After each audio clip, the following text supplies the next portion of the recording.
And it is 6 p.m. I've started the recording. Thank you. Welcome, everyone. We're going to be led in the Pledge of Allegiance by Dr. Henderson.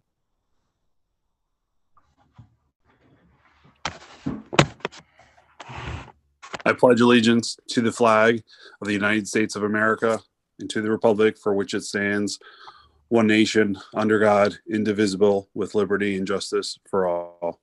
Please stand for a moment of silent meditation. Thank you.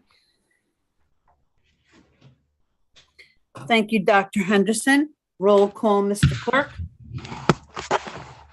Miss Burton, Miss Green, Here. Dr. Henderson, Here. Mr. Howard, Here. Mr. Levenstein, Here. Miss Maida, Here. Miss Mineo, Here. Mr. Stridiron, Mr. Walker.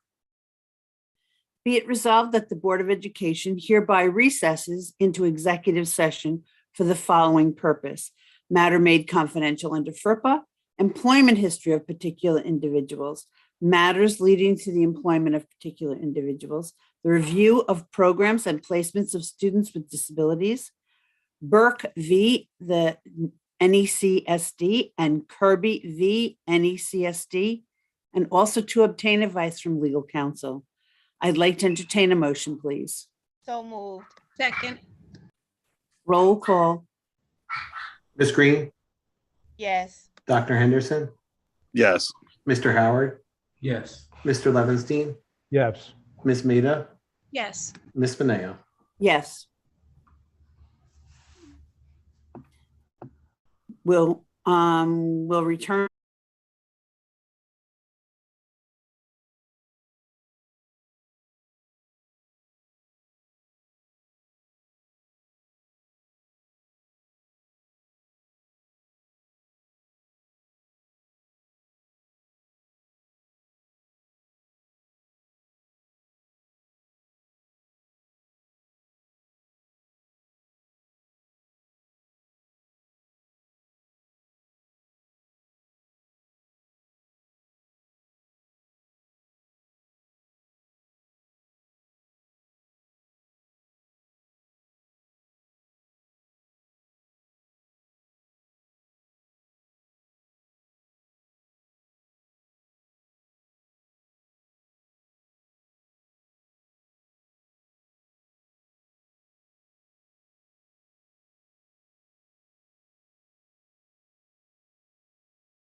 Good evening, Madam President. I've started the recording back up. Thank you and welcome, everyone. We're now at the portion of the agenda for public discussion and comments on agenda items. Mr. McCoy, do we have anybody? Nobody signed up to speak tonight, ma'am. Thank you, sir. We're going to move on to our interim superintendent, Mr. Forget. Thank you, Madam President. This evening, we have two presentations for you with regards to the budget. We would like to share with you from each division's perspective how we plan to use the funds provided by the taxpayers for the school district next year. This evening, you're going to receive a presentation with regards to information and technology provided by Ms. Peterson. And then after that, you'll receive a presentation provided by Mr. Baer with regards to exceptional learners and pupil personnel services. This is how we intend to use the taxpayer dollars as we implement our programs next year. I turn this over to Ms. Peterson, our acting deputy superintendent. Good evening, Madam President, the board members, senior staff, community. I'm here to give you a presentation on the Information and Technology Department. I'll just wait for time to get all set. So first, I wanted to just talk a little bit about who the Information and Technology Department is within the district and what roles are filled within the department. So for information and technology, we have, if we could just go back one, because I want to just speak a little bit about the positions that this encompasses and that the general budget does fund. So we do have a divisional leader. I'm very thankful for Mark Place, who has stepped in and just have started to do an amazing job in leading that team. With that, we do have an instructional technology director who oversees the technological aspects of our infrastructure, as well as our instructional support facilitators throughout the district. This year, we've added to the information team registration, which is headed by Dr. Coit. And with that came the restructuring of that department to best serve our school community. Next slide. So part of our goal within the Information and Technology Department is to make sure that we're providing access to our scholars as well as our families. So the registration department is the first stop that everyone enters when coming into the district. So we restructured it this year for a more streamlined approach to serving families. We're on the second year of our online registration for our families, and we have started to collaborate with our family community engagement team, transportation, as well as curriculum instruction to just have a better flow with lotteries and different information towards parents. We're happy to say that K-registration opened. So if you definitely have a kindergartner that's coming into our district, those opportunities are available to you now. Next slide.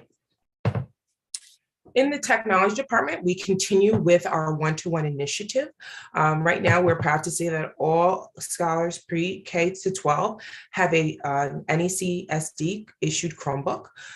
We have also been able to update during this time our infrastructure and our teacher devices, as well as office devices throughout the district. We know in the time of COVID, there were certain things that were necessary, cameras being one of them, and being able to have devices that if you were a clerk or a teacher that you had access to participate in meetings throughout the district. So we're thankful that we've been able to refresh all offices as well as some of our teacher devices, which will be here in March 2022.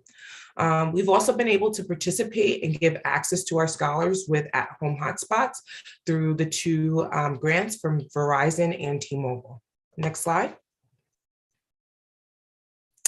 So we know that it's important to have a well-working technological system is to provide protection around that system. So we've been able to expand the data security for NECSD. We were able to conduct a cybersecurity audit and be able to provide that protection around many of our infrastructure. We also have been able to expand access points throughout the Newburgh buildings, as well as provide much necessary needed training for our senior network engineers on many of the NIST framework that is very, very important to just making sure that we're in compliance with EdLaw 2D. We've also been able to expand that training to our microtechs with Dell and many of the tech training tools, as well as implement a full inventory, HAZE inventory system that catalogs and has been a great resource in tracking district devices, whether they're student Chromebooks or a plug or anything. So we're very excited about the capabilities that this has been given us. Next slide. I think we're going the wrong direction. Next. So basically, we also have the expansion of learning software and staff development. So this year, through the use of Parent Portal and Student Portal, we've been able to give our students a single sign-on. And this has been a great benefit for students monitoring their overall academic, as well as their attendance and other important announcements. We plan on expanding the parent portal access. Right now, we're about 55% throughout the district. Many initiatives, we're trying to get our parents on portal with collaboration with the family and community engagement team and other community-based services like community-based providers such as the Armory and the library. We also have the opportunities for our teachers to earn micro credentials with our BLS grant, and we're very happy to say that we have participation, and we like to see the expansion of that learning. So looking forward, the technology department definitely is in the process now of developing the NECSD technology plan. We plan on also further expanding the learning management software for Infinite Campus. We would like to see more features of our inventory system so that when techs are looking for supplies or building level leaders, that it almost works like an in-district catalog of resources. We'd like to expand parent portal education and portal usage for parents. And this summer, we are really excited that we were able to obtain the Learning Through Technology grant and access more training for teachers in instructional technology. So if we look at the budget here, you will see for the most part, we've tried to keep things as steady as possible. There are some increases. As you know, technology has seen some increases with just offerings, our BOE services based on their increases, as well as some software. The technology department is still in the process of aligning some of the contractual things that we do purchase. Last year, we had the addition of the data and technology department budgets to come together, and we're still in the process of just ensuring that we are aligning all of our purchases. One of the biggest decreases that you will see is in the state aided service and equipment line. We were able to obtain an emergency connectivity fund that has allowed us for this year to have a grant cover our Chromebook refresh. We're really excited that during this time that money can be used for instructional purposes and putting, having the opportunity for students to have other services in this 1 year. Next slide. We also had the addition this year of the registration budget, which we still know that there are times where we need extra help in registration to process application. There is also advertisement and general supplies to just keep that office going. Next slide. So also looking forward, we just know that the important thing for technology is to make sure that we are using all grants and all funds to look for infrastructure and updates, as well as device refreshes for our students and staff. We're going to continue to look for grants to help fund some technological learning and training for our teachers and for our students. We want to see those opportunities to be expanded for our entire NECS community, whether it's families, support staff, and we're looking for those through our searching. And we want to really still have an analysis of the one-on-one initiative. One-on-one initiatives are very new in the technology land, and we don't know what the long-term costs are going to be to maintain these services for our families. We want to build that access, and if there are concerns, we would like to bring those proposals to the board. Thank you for your time. Any questions? Board members, questions? I don't see any hands. Thank you very much, Ms. Peterson. Thank you. Thank you, Ms. Peterson. And now we will turn to Mr. Baer. Thank you, Mr. Forget. Good evening, board members, senior team, and community.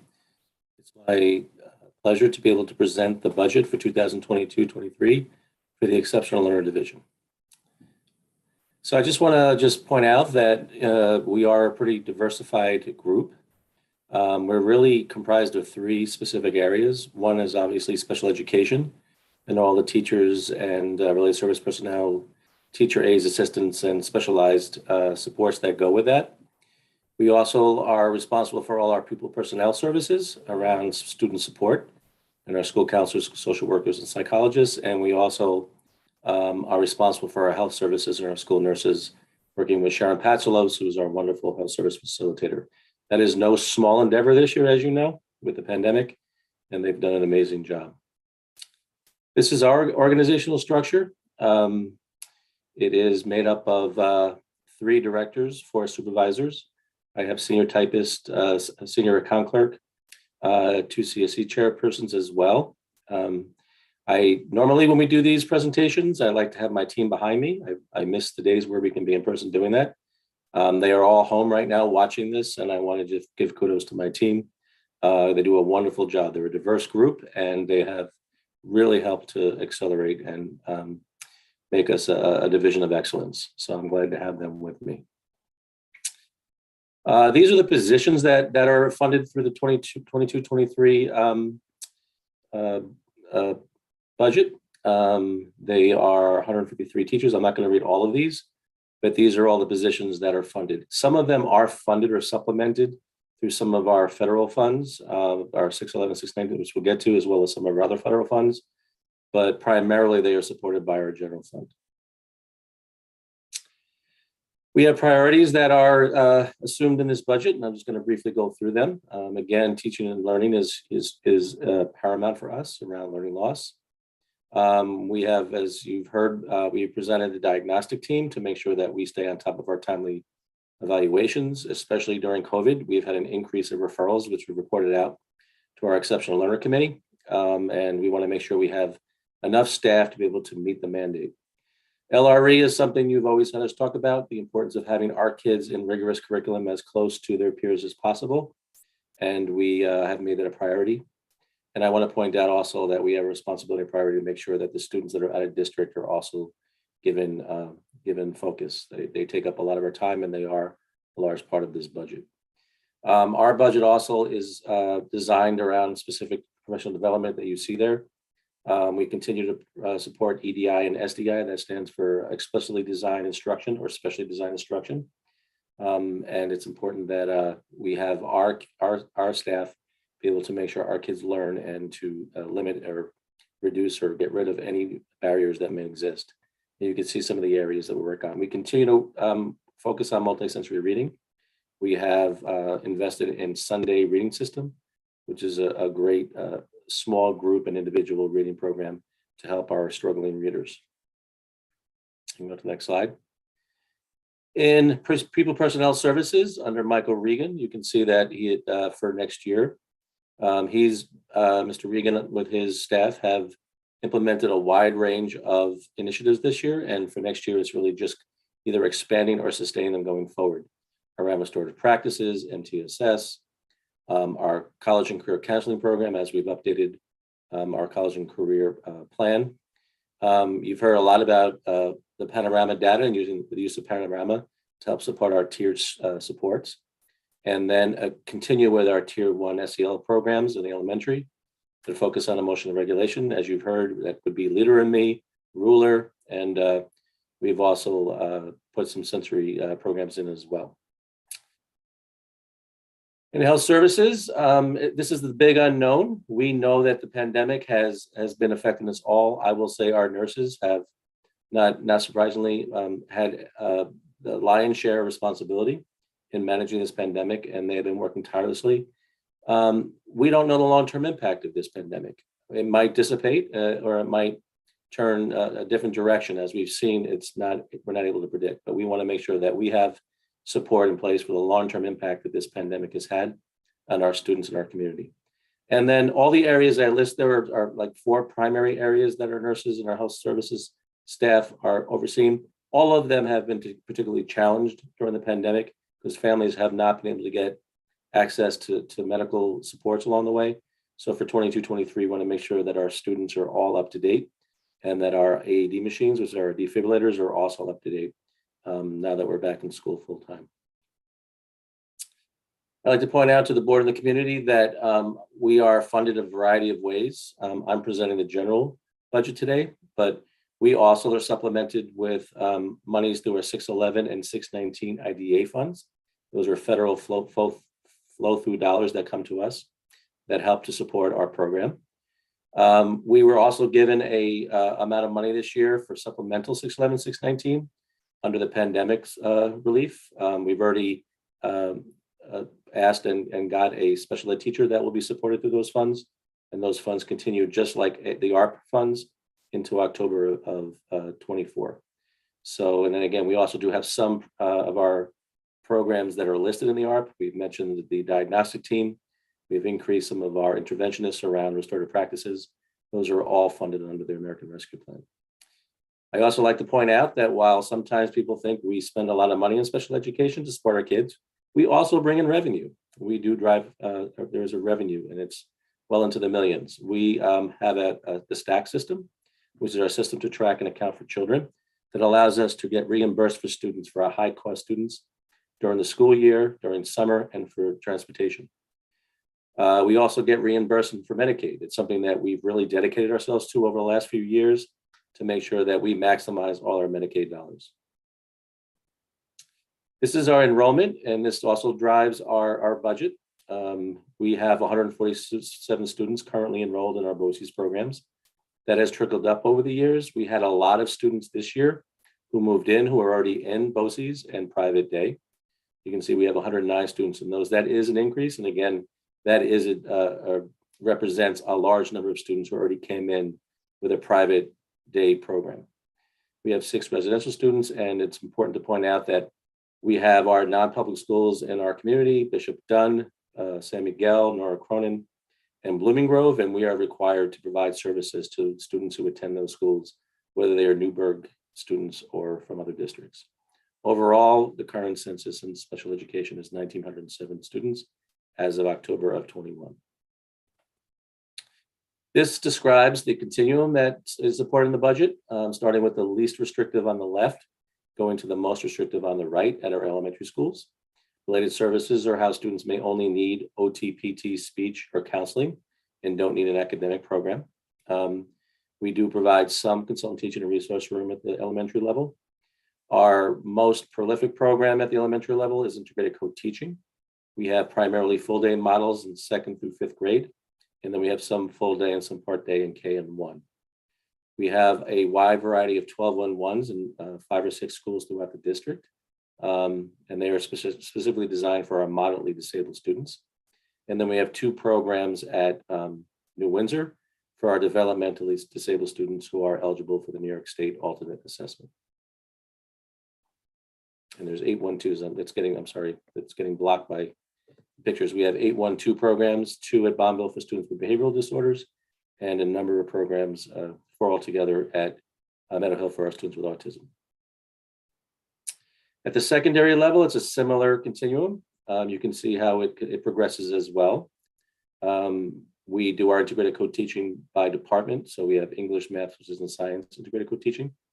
We have 12-on-1s as well at the middle school level, but in the high school, we then evolve into 15-1s, and those 15-1s are primarily are in our core academic subjects, English, math, social, and science. And we also have a number of 12-1-2 programs that are housed at NFA Maine, and that program, as I've described, has increased over this past year. And finally, we do have one 812 program at NFA North for 11th and 12th graders with students with autism.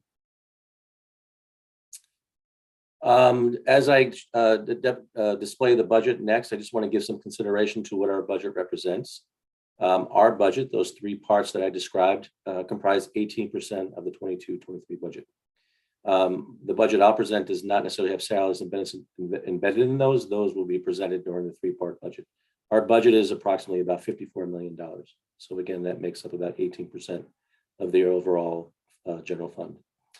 Our budget reflects reductions in expenditures in the special ed. You'll see some reductions there. We will be transferring some of those expenses into our supplemental 611, 619 grant in the following year. You'll see an increase in our BOCES and private day. That is typical. They generally go up about 4% every year. There's usually an increase to the district, and because we have so many students who attend those programs, it reflects our highest level of increase in our budget. The guidance budget is a moderate increase, and again, that is just reflects the fact that we have more counseling staff who need to work in the summer, and we're not anticipating any increases in the health services. So I just want to give you that backdrop as I present the numbers next. And again, we have the ability to offset those numbers. So again, this represents our special ed budget, which is about a $900,000 increase overall. 878 to be more precise. And you can see areas where I explained go up, and then areas where we've reduced, but those monies will be accounted for in our supplemental 611, 619 funds. So that's our special education budget. They're 2250. Guidance is a smaller, and again, this is just they're not the salaries and benefits. I explained just the support what they need, which is primarily that summer, having our counselors work in the summer school, the supplies that we provide to them beyond what the school may provide, and then the management of the proctoring of the PSAT. That money was not in the budget from last year because there were no PSATs, but we restored that for the 22-23 school year. And finally, this is our health services. Again, you'll see identical numbers. There is absolutely no reason at this point to increase. Again, we've been able to supplement some of the funds that we need for this through some of the pandemic relief that we've been given. And that is my presentation of the budget. Thank you. Any questions? Board members, questions, comments? Mr. Bear, I see. Oh, yes, I see. Mr. Howard has a question. Go ahead. Thank you, Madam President, and thank you for that presentation, Mr. Bear. A couple questions. So we had a Safe Committee meeting today, and a disturbing number came out of that meeting, and hopefully I was going to see it addressed in this budget, and if it is being addressed, maybe you can show me where. But I was shocked to hear that social workers at one of our schools, there is a number of 1,000 students to one social worker. And then as we delved in a little more, I saw that we had 20 social workers in our district for over 11,000 kids. And to me, that doesn't seem to be enough. Maybe I'm missing a number, but I'm thinking that coming out of this pandemic, and actually not coming out, during this pandemic, with the things that are going on with our scholars, I think that we should see an increase in the number of social workers, counselors, and psychologists. So is that being addressed in this budget proposal, or can we use some of the ARP money for that? But I think that is something that we definitely should be addressing in our district, understanding what this pandemic has done to our scholars and the overload of, please tell me that 1,001 is not true. So I just always like to point out it's true to a point. I think it's a little misrepresented when we indicate that we have one SEL member in a building. We have a fairly robust number of SEL members, school psychologists, school counselors, and social workers who support a building. So when you look at the overall support to that building, it's far less than 1,000 to 1. Though we do have some buildings, like NFA North, that currently has one social worker, but they're also supported by other SEL members. So we try to balance that out and to have all aspects of our people personnel in buildings to support the overall need of that building. What's important is, what you don't see in this budget, again, this is to present the special ed budget. I put asterisk next to a number of positions because there are positions that have been supported either through our 611, 619, as I explained, or through ARP. So we have really increased this year the number of social SEL members across all aspects. We have folks who are now hired as a restorative interventionists at all of our secondary campuses, Heritage South, the two, and then in terms of our high school North and Maine, where they specifically are helping to really reduce the number of students who often get suspended and to reduce also the recidivism that comes with suspension. They're also there to support the overall social emotional well-being. We have put SEL members in our ISS rooms because we believe it's important that they be there to support students who struggle right now social emotionally. So we have increased, in time I've been here, Mr. Howard, I'd say well over 20, 25, 30 positions. We have done it carefully. We always have to respect the fact that we have to have a balanced budget every year, and we have to balance our support program against our academic program. So would we always ask for more social workers? I think that that's always a given, but we have to be responsible, and we've done it very strategically. And I do believe that we've been very careful. Ms. Peterson, when she was the director of PPS, we spent months to redesign our PPS support. based on the size of the building, the needs of the building, and the ability of the wide range of SEL members to address the needs of each building. So are you saying that, or do you feel that we are adequately filled in the positions of PPS workers, i.e. counselors, i.e. social workers, i.e. psychologists? Or should this not be a time with the extra money coming in from the ARP funds and from other pandemic related money where we can try to increase those numbers? Because what I'm seeing around the district, what I'm seeing in the community, when I'm out here on the ground, our kids are having issues. Our kids are having problems, major problems, adapting, adjusting, and dealing with this pandemic. And I just feel like our numbers in those areas should be, at this time, this is when we need to go full bore. And if I don't know how to do it, but those numbers to me need to be increased. I think that the social and emotional aspect of our scholars is really preventing the academic portions of our scholars doing what they need to do and doing what they can possibly be doing with that extra help. I could be offline, but I'm just saying, I just feel that at this time, we should try to do everything we possibly can with the extra money coming in. And this is the perfect time to ask for it during budget season. So I agree with you. And I think we've done that. I can't give you an exact number offhand, but I believe we've increased our SEL line by somewhere between 8 to 10 people already through this money. That's not a small amount. And again, I would describe the interventionists that are in place.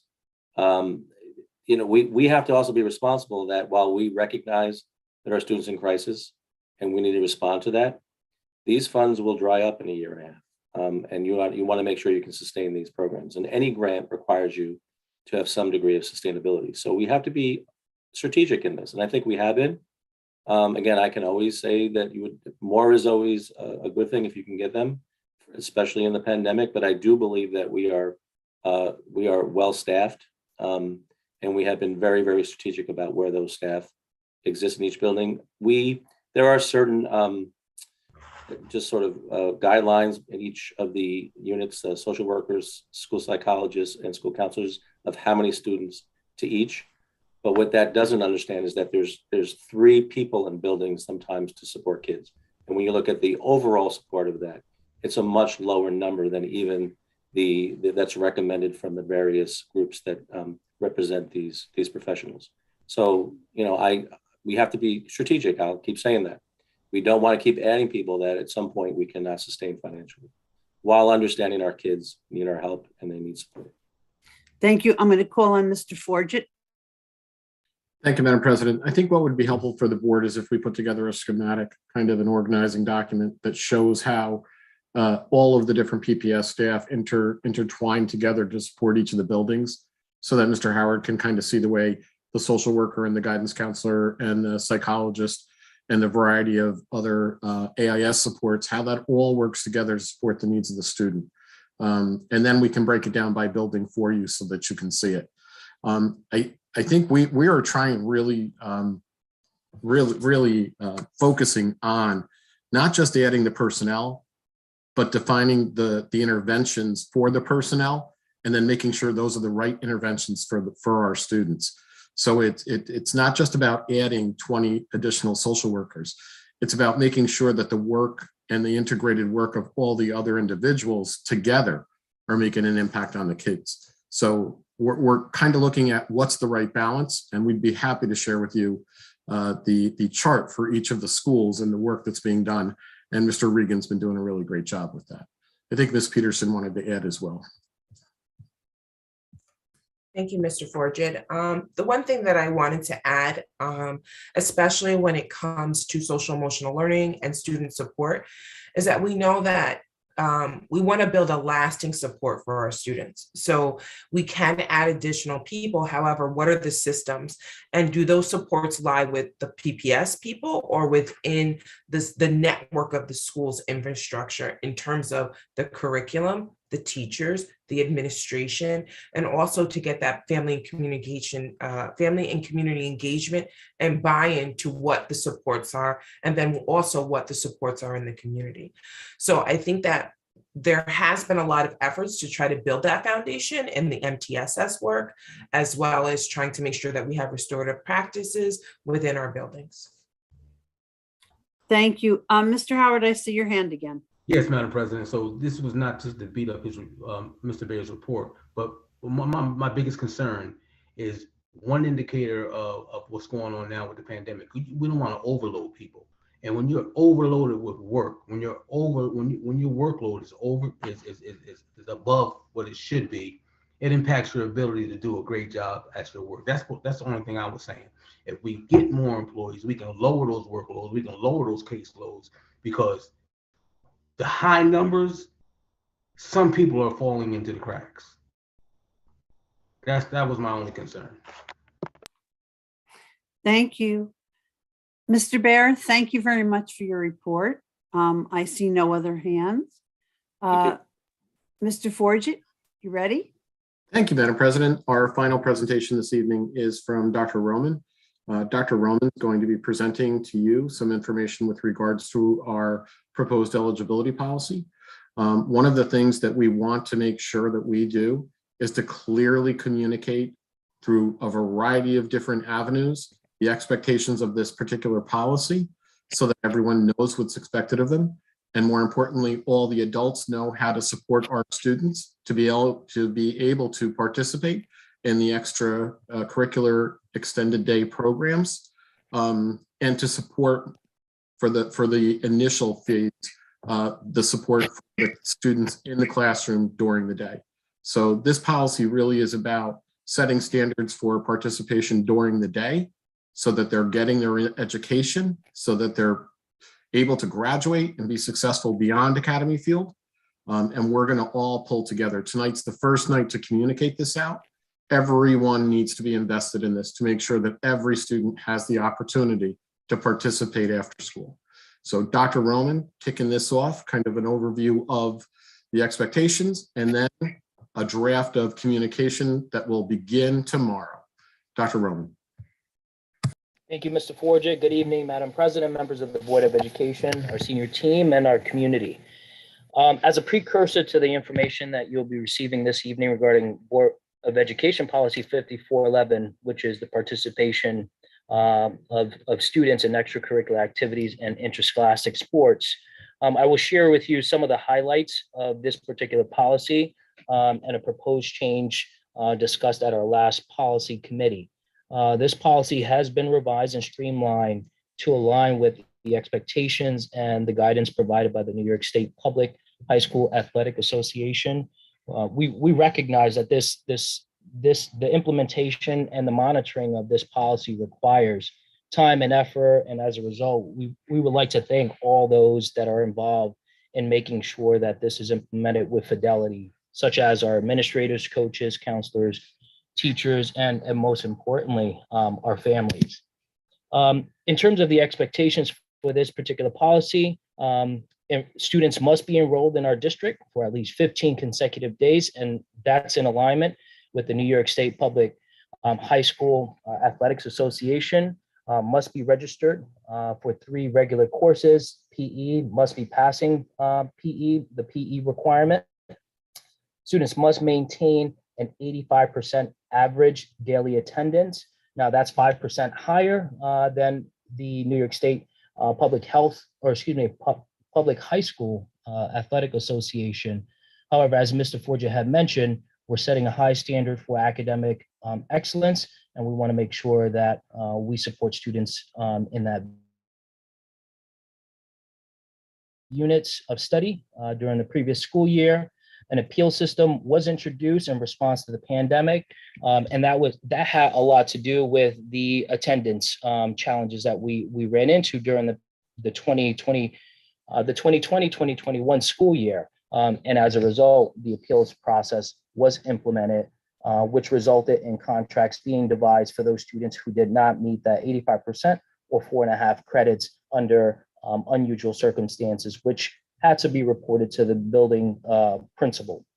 And then lastly, in terms of expectations, students are held accountable for the district code of conduct as well as making sure that they're adhering to the expectations outlined in the academic and attendance contracts. Next slide, please. So in terms of student supports, curriculum and instruction plays a huge role in this, and they have been supporting this policy and working with our directors, both from fine and performing arts as well as our athletics. And so some of the student supports that have been implemented and will continue to be amplified as we move forward are summer school credit recovery in the evening, quarterly credit recovery as well in the evening, our Empire programs, mentoring and coaching and supports from our coaches to our guidance counselors, our principals, and all those individuals that are involved, teachers, to support our students along the way. Next slide, please. In terms of communication, as Mr. Forget had mentioned, it's going to be a full court press in terms of making sure that we communicate this with our families, our students. One of the things that again, just giving kudos to our teams and our educators is that in speaking to some of our students as a focus group, they knew the expectations of this particular policy. So the information is being communicated, but we want to make sure that it continues to be communicated to not only our students, but our families, our coaches, and all those that support our scholars, our student scholars. That concludes my presentation.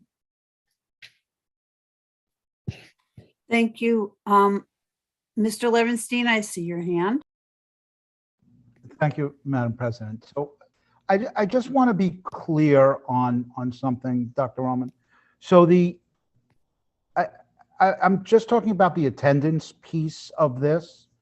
If a student is in the 21-22 school year, the year that we're in, has, say, an 80% attendance rate for the year and ends that, when he goes to school in September, will he be able to play on the football team?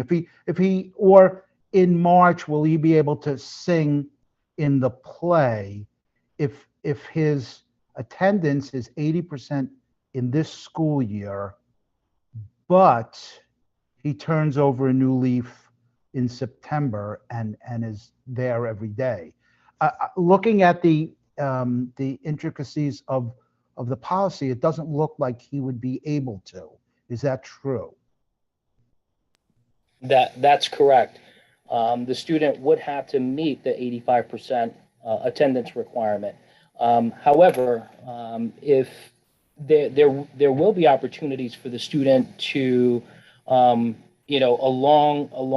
from now until the end of the year, to be aware of where their attendance is to ensure that they're improving that along the way. But at this point, the way it's presented, the student must meet the 85% attendance requirement. Okay, so I certainly wouldn't support this change.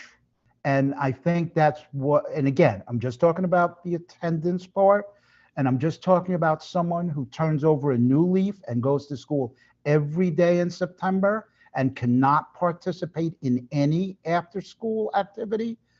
That's where the appeals process done by responsible administrators can overcome that. I think that is not in the best interest of the children. Thank you. Thank you. Mr. Sturdine? Thank you, Madam President.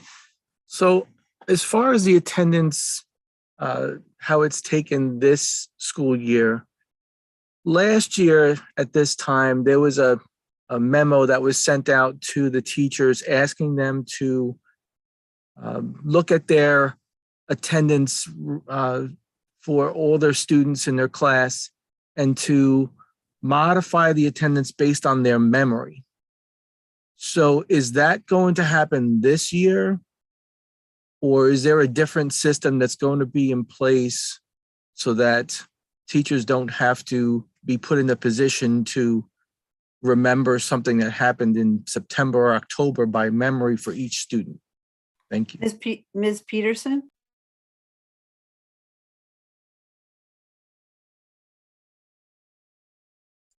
Thank you, Madam President. Last year, as a part of a validity check around our attendance, we asked all teachers to verify their attendance. We then implemented a backup procedure with staff that they are now required to keep an attendance backup daily of their class. Therefore, if a student or a parent questions attendance for that day, that there is a record in addition to what is stored within our student management system from the teacher of record to go back and verify that attendance. We've also implemented quarterly reviews of attendance with building level leaders and teachers. So at any time there's a progress report or a report card, we ask that teachers review their attendance. If there is a concern that a student or a parent sees with attendance, we ask them to report that to the attendance office and to the principal, so that they can verify and have the validity around that attendance. It is also a part of our attendance guide that we gave out to administration and teachers this year. Ms. Soto?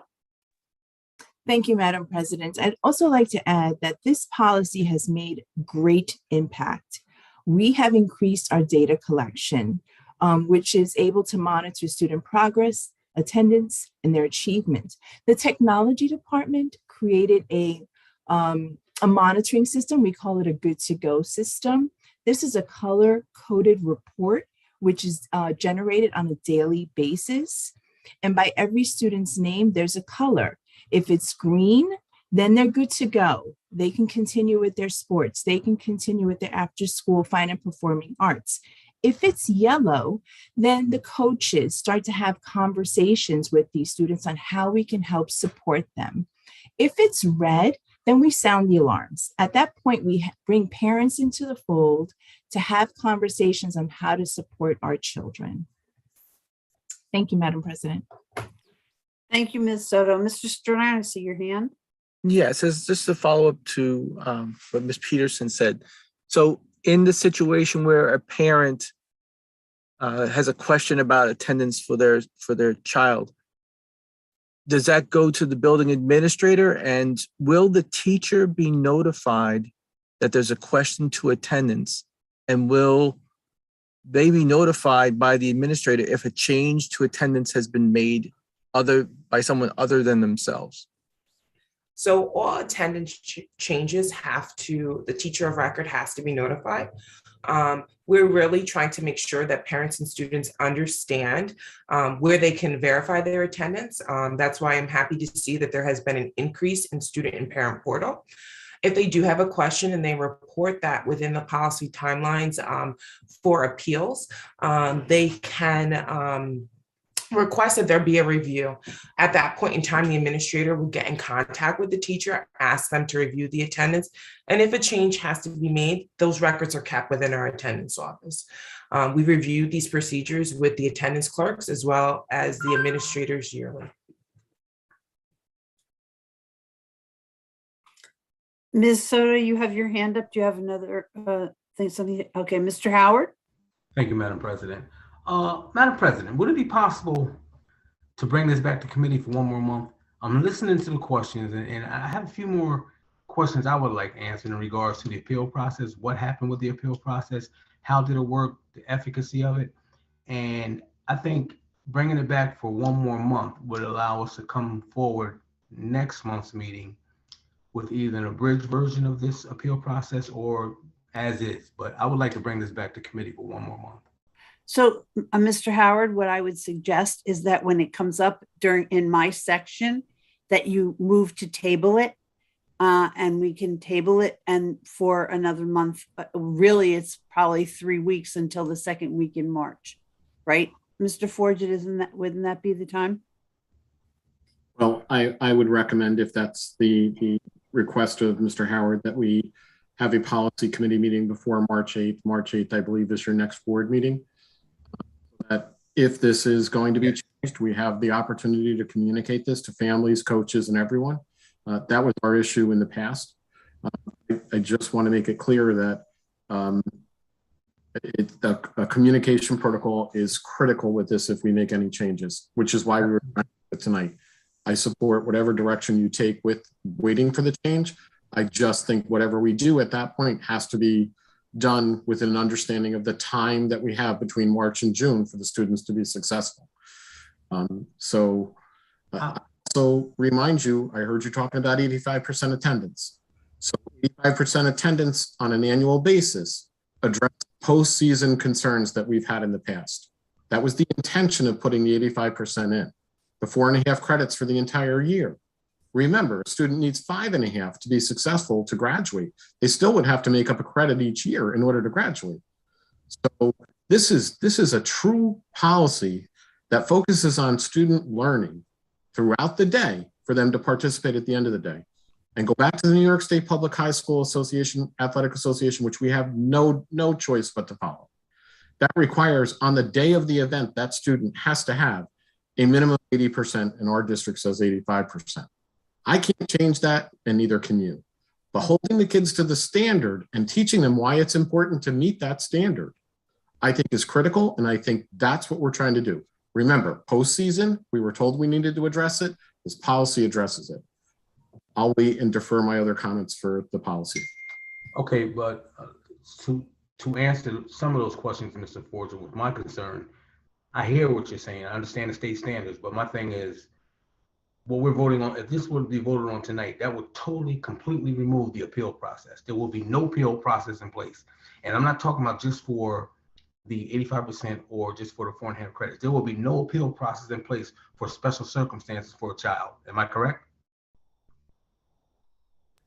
The way it's written right now, that is correct. Okay, so that's my problem. So if we can clean that up a little bit, and not about the 85%, because I agree with that 100%. The 4.5 credits, I agree with that 100%. But I think there should be appeal process in place for special circumstances that we probably don't even know about right now. But it should be someplace in there that if it comes to be, that a child or a scholar can appeal. By voting on this tonight and this passing, there will be no appeal process for anything. That's my concern. So again, in my section, when it comes up for voting, Mr. Howard, move to table it if that's what you so desire. Thank you, Madam President. Thank you. Mr. Levinstein. Thank you, Madam President. And Mr. Forget, I agree with everything you said. I agree with every part of this policy except for the removal of the appeal process. So let me just give you 2 instances why. If someone went to school only 80% of the time this year and goes 100% next year, he cannot play on a team, he cannot sing in the band, whatever after school thing they can't do, even though he's had a change of heart and he or she is coming 100% of the time.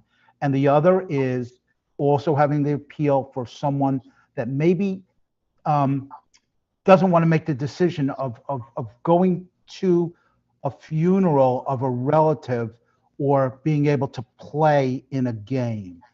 So I just am looking, my thing would be just my opinion that the appeals process should be available in certain instances. Thank you. Thank you. Mr. Walker, I see your hand. Yes, I'm just wondering if teachers have been surveyed about the effectiveness of this policy and what they might be thinking about it. Mr. Forget. I can't say that all teachers were surveyed. I can tell you that we did do a policy review on this where we had representation from 2 teachers and the Newburgh Teacher Association president, as well as administrators from the unit and senior staff, all put a critical review of this. And I would be happy to, if this gets tabled and comes back to policy, share all of that information with the team. And I'm just waiting that to come back from the outside facilitator because we have an outside facilitator do it with us so that an equal voice could be heard. Thank you. Thank you. Any other questions or comments, board members? I see no more questions, Mr. Forget. Thank you. That concludes my items, Madam President. Thank you. Thank you, Mr. Forget. We're now at the section where we give board committee reports, and I'm going to start with me for personnel. All of the items discussed at Personnel Committee are here on the agenda for tonight's meeting. We're going to go to our Buildings and Grounds Committee, Mr. Levenstein. Thank you, Madam President. So the Buildings and Ground Committee met on February 9th, and the committee discussed the resolution for the facility use requests tonight. We discussed with Ms. Tarcio of CPL Architects the district's building condition survey. And then we also discussed with Mr. Velez the NFA window replacement, Gidney Avenue school fence replacement, Fostertown School playground order, West Street parking lot and repairs and repaving, the Sacred Heart School building facilities update, NICID fire inspection, and swimming pool stainless steel cleaning. Thank you, Madam President. Thank you, Mr. Levenstein. We're going to move on to our Policy Committee, Mr. Howard. Thank you, Madam President. The Policy Committee met on February 10th, and we had one item on the agenda, and that was 5411. And hopefully we're going to be able to bring that back to the committee and bring it back next month and clean it up and put it in for a vote if I can get the support. But that was it. The 5411 was discussed in its entirety at the February 10th meeting. Thank you. Thank you, Mr. Howard. We're going to move on to the Library Committee, Mr. Stridiron. Thank you, Madam President. The Library Committee met on February 10th, and we had a general overview of the annual report that's going to be presented in March. The 2022-23 budget summary, the strategic plan for the committee review in March, the grant updates, small business community involvement, and then we have a construction update and workforce development summit. That happened actually today. Thank you. Thank you, Mr. Stridiron. We're going to move on to my section of the agenda. And the first thing I'd like to talk about is our superintendent search. At the end of the last board meeting, a resolution to hire Hazard Young Atia Associates, HYA, was passed. This consultant firm will complete a superintendent search for the Newburgh and Large City School District. Tonight, in the second executive session, the board will be working with this firm to develop some expectations and standards that will define the search. We're hoping to screen an initial round of candidates, which will be narrowed down. There will be surveys and other methods of getting initial community input. There will be much more information coming to all of you regarding the search and its progress. So that's my spin on the superintendent search. Just to keep everybody updated. We're going to have a little talk from our external compliance officer, Dr. Lloyd Jager. Welcome, Dr. Jager. Would you like to tell us about what's going on? Thank you, Madam President, and thank you, board members. Excuse me. I have been retained by the Board of Education to provide oversight and external compliance review with respect to your policies for attendance 5100 and your 5411 policy, which was in discussion this evening. As you know, our public reporting process has included my joining you at least 2 times a year, roughly in the midpoint of the year, and then again at the conclusion of a school year. This particular year actually marks what I would suggest is now the 3rd year of very focused and evident commitment by your school system to design, establish, refine, and implement procedures that have focused on the intention and the shift in policy focus to academics. There have been very robust shifts in purpose, practice, and outcomes. And the board has a more thorough written report about this. My remarks this evening are intended to identify those important elements of these shifts for your public. Some of the items I'd like to acknowledge are that you have more proactive communication, more articulated standard operating procedures, more universal student progress monitoring and reporting, and finally, more uniform and integrated staff intervention planning through school-based cohort monitoring teams that are associated with these policies than would have been true in my oversight activities of the recent 2 years. These are important shifts. They can be characterized by a couple of big bullet items. Participation in athletics and extracurricular activities is an earned privilege for students, not a right.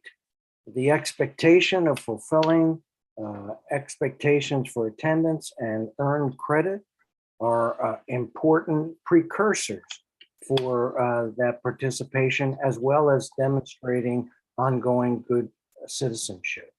Among staff, conveying expectations early and often, proactive monitoring of student attendance, communication about that progress being regular, collaboration with colleagues in monitoring cohorts of students, consistent and accurate record keeping for student data are important faculty shifts.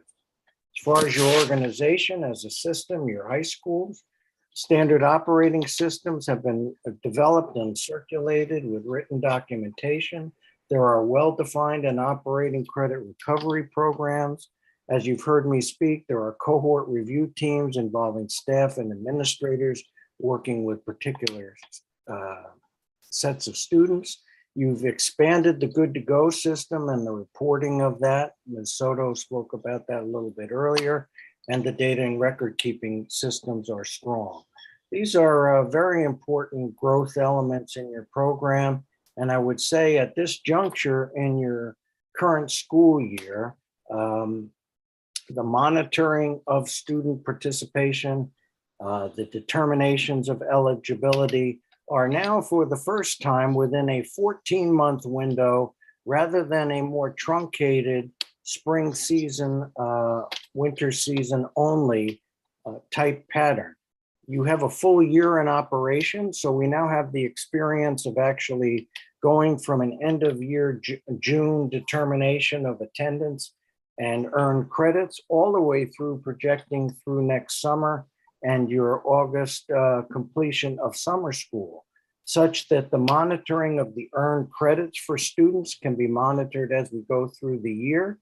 The monitoring of that attendance and the intervention about credits earned and attendance can be done during the school year.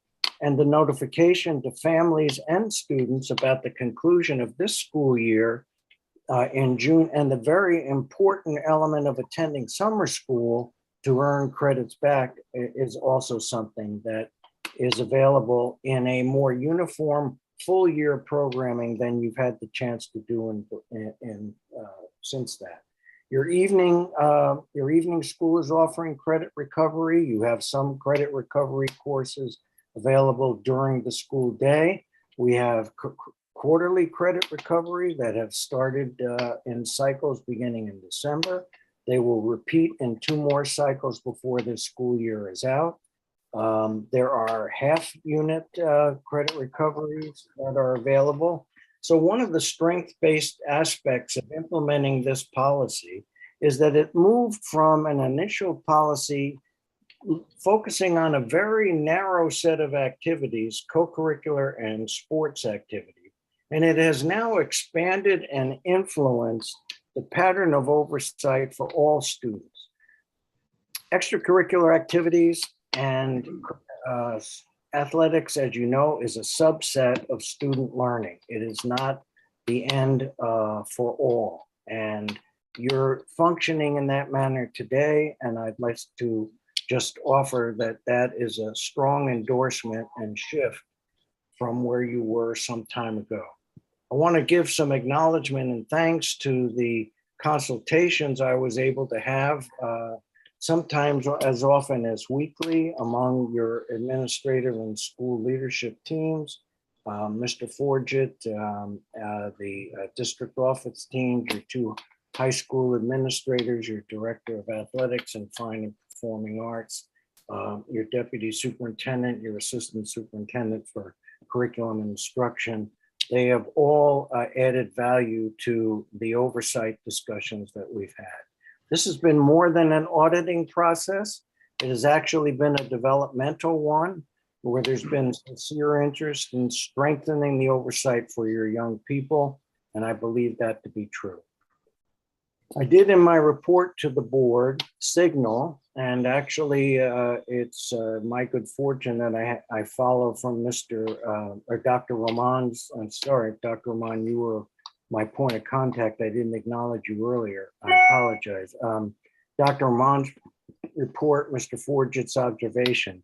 You're at a point in the school year right now in February going into March that communication early and often about what the end game for this year is with respect to this policy is critical for the success of the transition from one school year to another.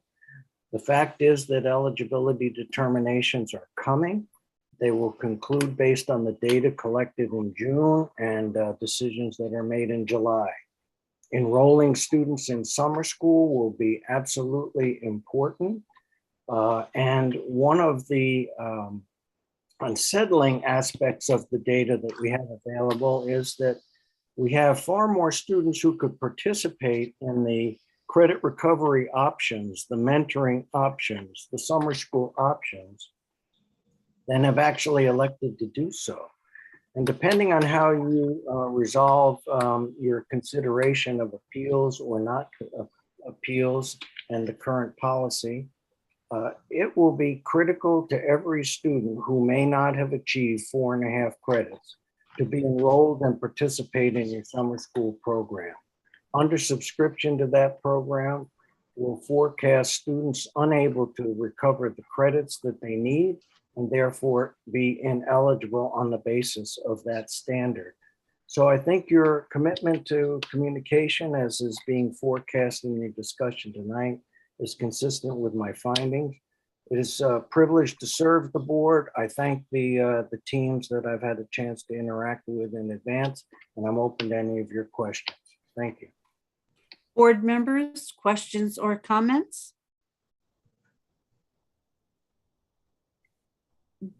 Dr. Jager, I don't see any hands, so thank you very much for your report and for all of your work. It's been very helpful for us to I understand. appreciate it, Madam President. I'll look forward to speaking with you again in June. Thank you, sir. Thank you.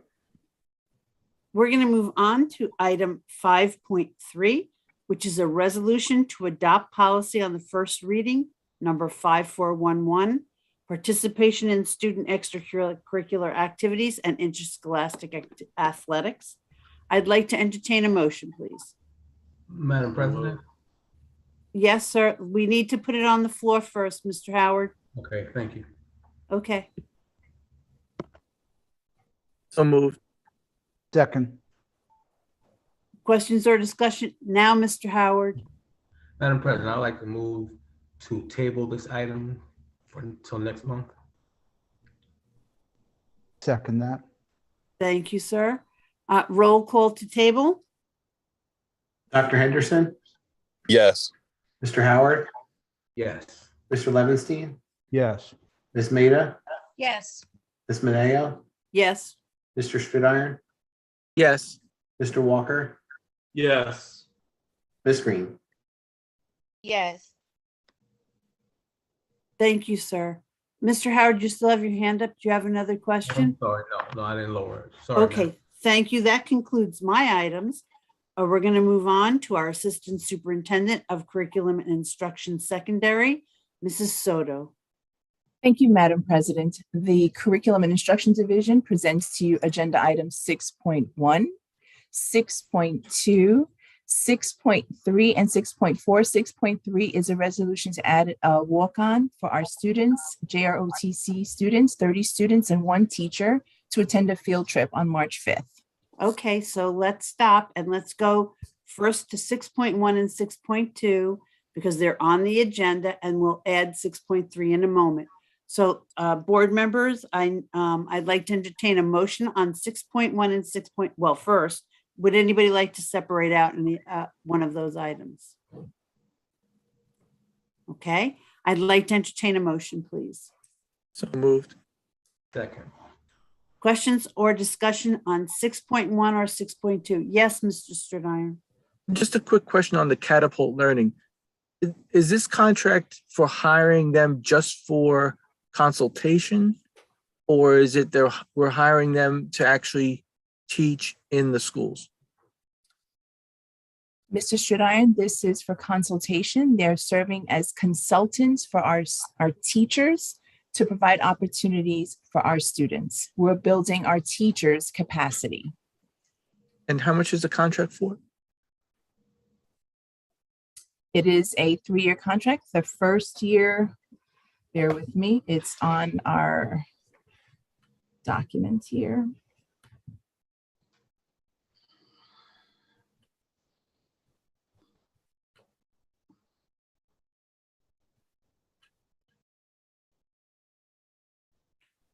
Mr. Forget, can you help with that, or do you have something else to add? I just want to add to the clarification. Mr.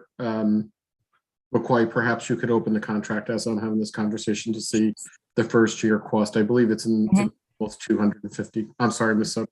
That is correct, Mr. Forget. It's $250,000. Is year one. The other clarification I would like to make, Madam President, is yes, it's a 3-year contract with an annual opt-out clause. So in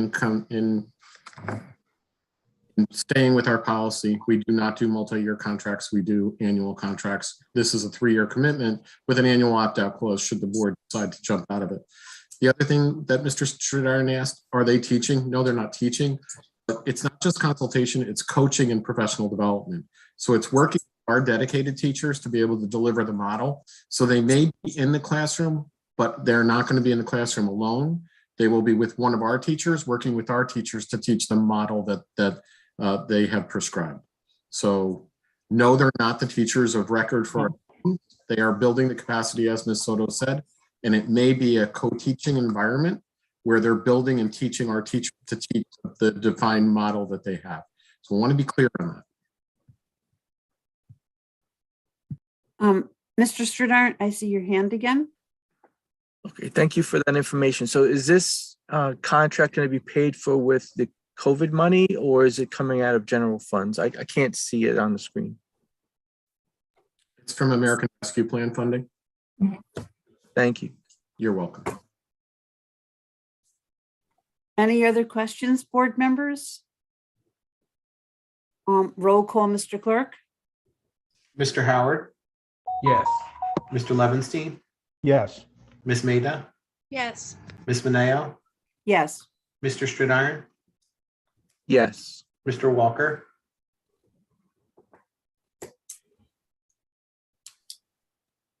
Mr. Walker, Ms. Burton, excuse me, Ms. Green, Yes. Dr. Henderson. Yes. Thank you. Let's move on to item 6.3. What is it you would like to add, Ms. Soto? Thank you, Madam President. So we have 30 Air Force JROTC students and 1 teacher who are requesting to attend a field trip on March 5th.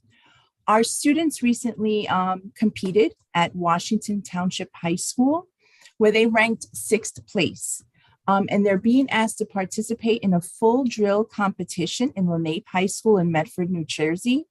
Our students have not placed in this competition since 2019. So it's a great way for them to come back. So could you state the resolution, please? Oh, I'm sorry. The walk-on resolution is to approve field trip request for NFA Maine, Air Force JROTC, 30 students and 1 teacher to attend field trip on March 5th. I would like to entertain a motion to add this to the agenda, please. So moved. Second. Okay, now we have the motion. I'd like to entertain, it's added now. I need to entertain another motion, please. So moved. Point of order. Second. Yes, Point of Mr. order. McCoy.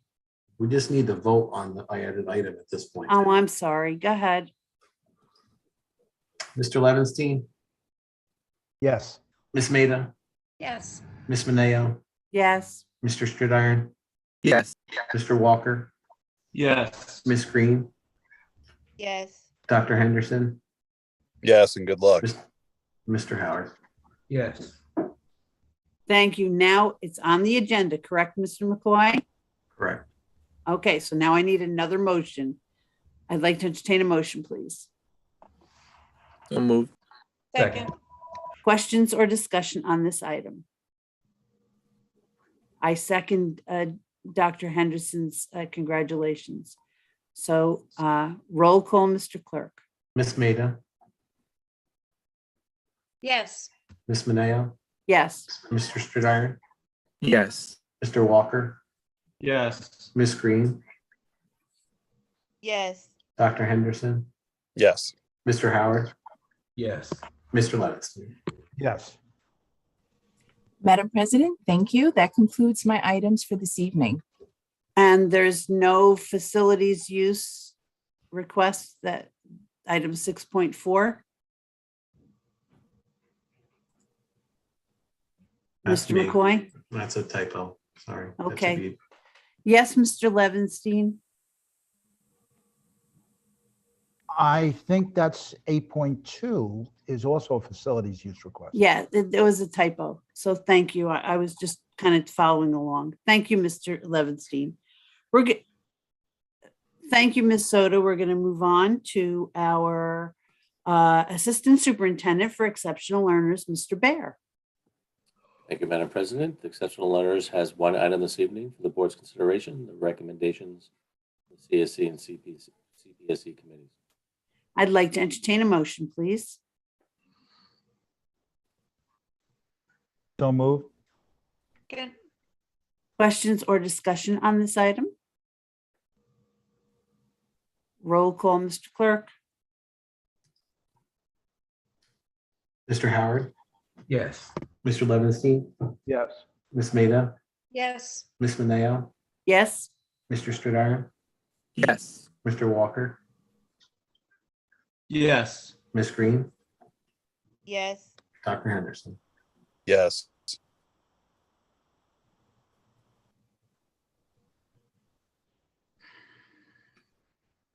Mr. Bear, are you concluded? Yes, I'm sorry, Mike. Thank you, sir. We're going to move on to our Assistant Superintendent for Finance, Mr. Goldbeck. Thank you, Madam President. Tonight, we're presenting items 8.1 and 8.2 as consent items. I'd like to entertain a motion, please. Oh, first, would any member like to separate out any item? I'd like to entertain a motion, please. So moved. Second. Questions or discussion? Roll call, Mr. Clerk. Mr. Levinstein, Yes. Ms. Maida, Yes. Ms. Mineo, Yes. Mr. Stridiron, Yes. Mr. Walker, Yes. Ms. Green, Yes. Dr. Henderson, Yes. Mr. Howard. Yes.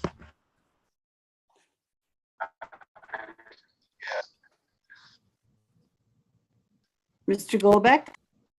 Thank you. That concludes my items for this evening, Madam President. Thank you, sir. We're going to move on to our Assistant Superintendent for Human Resources, Mr. McLemore. Thank you, Madam President. On the Human Resources agenda, I have items 9.1 through 9.10 for your consideration on tonight. Would any member like to separate out any of these items? I'd like to entertain a motion, please. So moved. Second. Questions or discussion? Roll call, Mr. Clerk. Ms. Maida, Yes. Ms. Mineo, Yes. Mr. Stridiron, Yes. Mr. Walker, Yes. Ms. Green, Yes. Dr. Henderson, Yes. Mr. Howard, Yes. Mr. Levinstein. Yes. That concludes my items, Madam President. Thank you. Thank you, Mr. McLemore. We're going to move on to the clerk of the board. Ms. Boyd. Thank you, Madam President. I have the approval of the minutes from February 8th, 2022. I'd like to entertain a motion, please. So moved. Second.